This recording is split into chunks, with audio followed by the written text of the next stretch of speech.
एक आदमी ने अपनी स्नाइपर राइफल को कसकर पकड़ा, बोल्ट को पीछे खींचा और 8x स्कोप के जरिए दूर मौजूद लक्ष्य पर निशाना साधा। लेकिन कुछ देर देखने के बाद उसे एहसास हुआ कि कुछ गड़बड़ है। वहां सिर्फ एक AK-47 पड़ी थी, मगर अमेरिकी पायलट का कोई निशान नहीं था।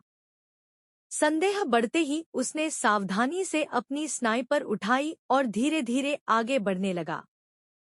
जब उसे यकीन हो गया कि कोई खतरा नहीं है, तो उसने राहत की सांस ली।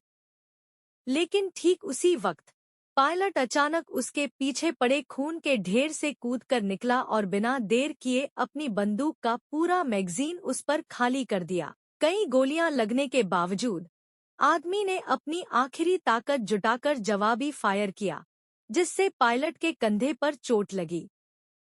मगर वह खुद ज्यादा देर तक टिक नहीं पाया और वहीं ढेर हो गया।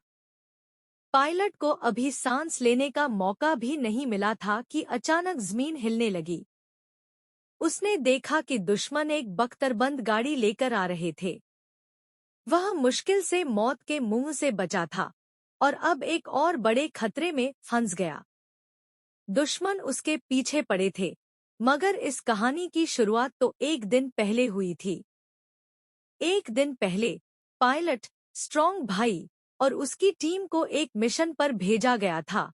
विरोधी इलाके की फोटो खींचकर उनकी गतिविधियों की जानकारी इकट्ठा करनी थी। लेकिन तभी उन्हें अचानक युद्धविराम क्षेत्र में कुछ अजीब दिखा। पायलट ने तुरंत विमान का रुख उधर कर दिया और पाया कि आतंकवादी एक बड़ा हमला करने की तैयारी कर रहे थे।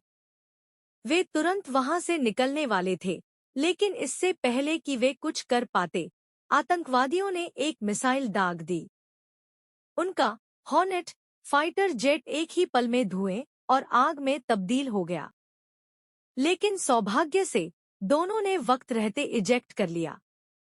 हालांकि पायलट की टांग गंभीर रूप से घायल हो गई थी, जिससे वह भाग नहीं सकता था। स्ट्रॉन्ग भाई ने फैसला किया कि वह अकेले ही पहाड़ की चोटी पर जाएगा और मदद बुलाएगा। लेकिन इससे पहले कि मदद आती, आतंकवादियों ने पायलट को खोज निकाला और एक ही गोली में उसे खत्म कर दिया।